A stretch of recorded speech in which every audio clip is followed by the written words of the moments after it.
Welcome back to the channel. Well, I'm in the beautiful Goit Valley, and this video is one for the purists or the semi-purists because I want to use my 15 stop ND filter in this.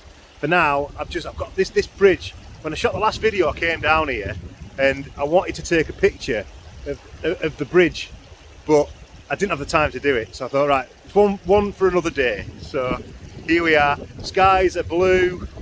Sun's out, keeps popping out and lighting everything up. So I'm just going to test the dynamic range on this D810, I think, because I'm going to try and do this without bracketing the shots. If I have to bracket them, I'll bracket them, and I'll tell you that I've bracketed them as we go through.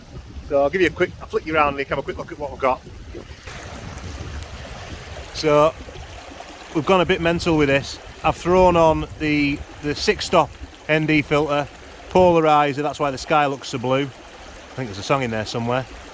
And a 0.9 soft grad to try and just take the glare out of the sky a little bit, not blow them highlights out. Now I'm shooting this in ISO 64, so it's giving a crazy long 8-second exposure. I'm gonna have to play with that. I might set the 6-stop off and just see if I can get like just a second or 2 seconds to get some movement in the water. But as you can see, I'm a bit in the shade where I'm stood here taking it, but the bridge and the grass is all in the light. So it's going to test the dynamic range on this D810. Might need to bracket this shot, but if I do, I'll tell you in the picture that I've done it. So enough rambling. Let's crack the first photo off, and I'll flick it up now and you can have a look.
I've been rambling my way down towards the reservoir.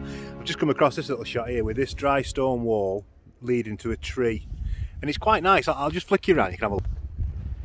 So I've basically got the dry stone wall here leading to this tree that looks like it's just been growing out of it for years, and I like the colour combinations of the browns and the sort of, I think the sort of an orangey yellow.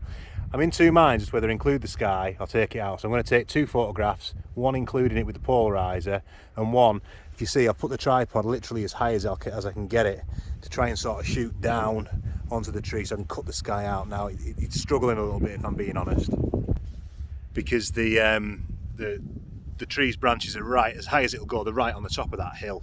So I've got it in ISO 64. I'm in aperture priority, so it's ISO 64 f9, and I'm going to put the polarizer on, which might change the shutter speed, but I think at the moment it's shooting at 1/50th of a second. So it's any good. I'll flick you back up, look at the state of my hair. I've got to get to the barbers. Roll on the 12th of April, they say. Anyway, enough rambling. If it's any good, you'll see it now.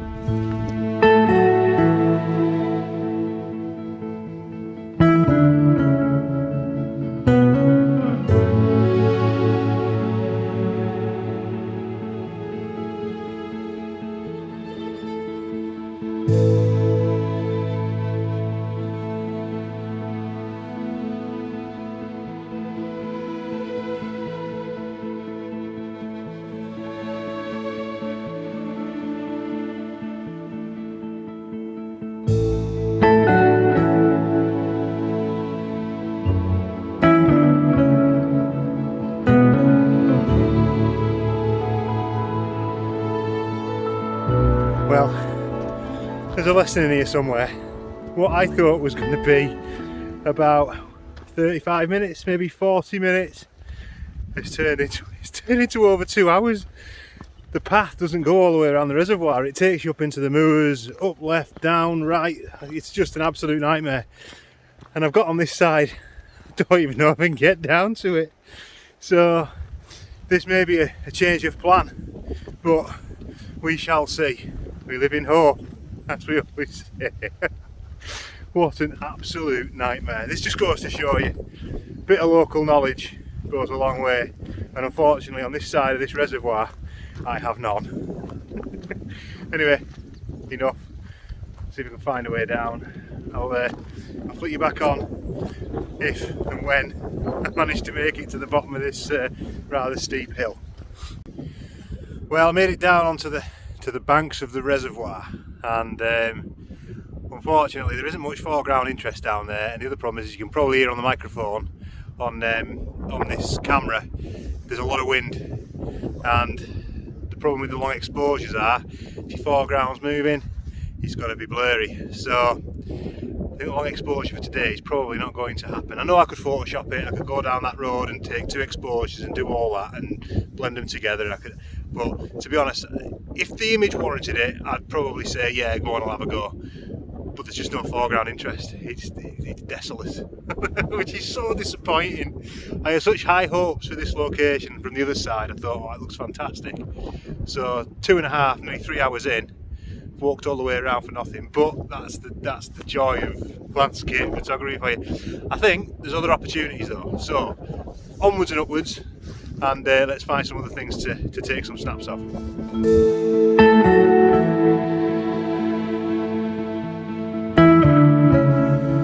Well, I was just walking down the path and I've just come across this. It just caught my eye, this shot, really. I think it's textures more than anything else, because I think the biggest problem I've had with this video is that I came out with a preconceived idea of what I was going to shoot. Instead of just saying, no, I'm going to come and shoot whatever's there, I've come out looking for something that isn't.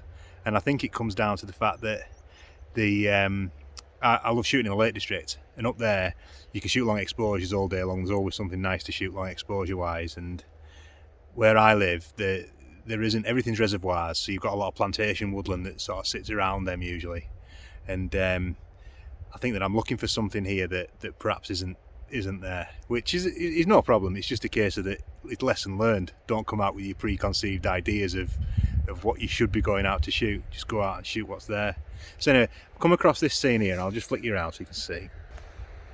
And what caught my eye, it looks like nothing really on the camera, but what caught my eye was the fact you've got these sort of soft grasses and then really sort of like firm trees that sort of like are hard and vertical behind, and a dry stone wall that separates the two. So I thought it might make quite a nice sort of square crop, sort of minimalist sort of thing. So on the back of the camera you can see, just show you, I don't know if you can see for the reflection, maybe not, maybe you can. So you've got basically the grasses in the foreground and then the trees in the background. It might work, it might not. Time will tell, as they say. So when I get it back in the studio, if it was any good, I'll put it up for you now. But change of tack was required, and I think, well, sometimes these things work, sometimes they don't. It's been a lovely afternoon though, absolutely beautiful. There's a few people out, nice. So anyway, onwards and upwards.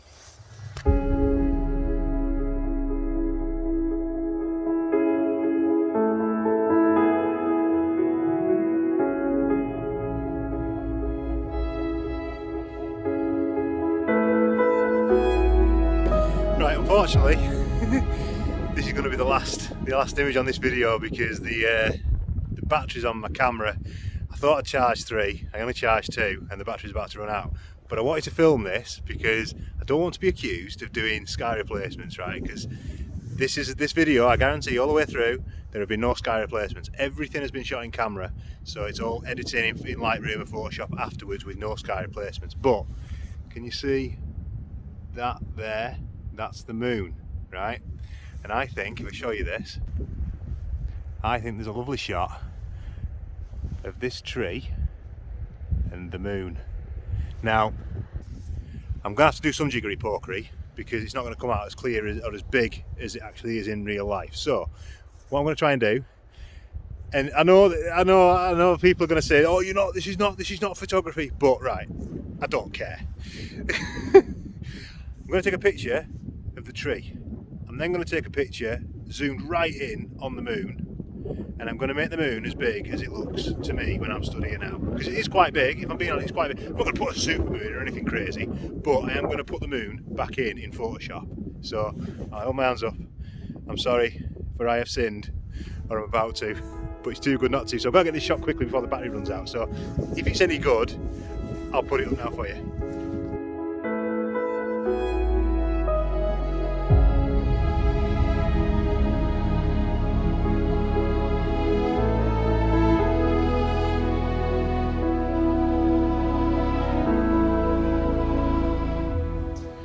Well, there you go.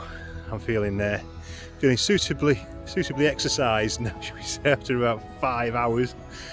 I hope you like the pictures. I've not seen them yet, obviously, so if they've been good, they've come out. If not, it's been a pretty short video, this one, but just shows it's been challenging today, I'll be honest. Lighting conditions and everything that go against you, but it's good. It's what it's all about. So if you've liked the content, please give us a thumbs up. If you want to subscribe, and hopefully, I'm hoping that as lockdown eases now, we'll be able to get out and about a bit more. So fingers crossed. I'll see you next time. Until then, take care.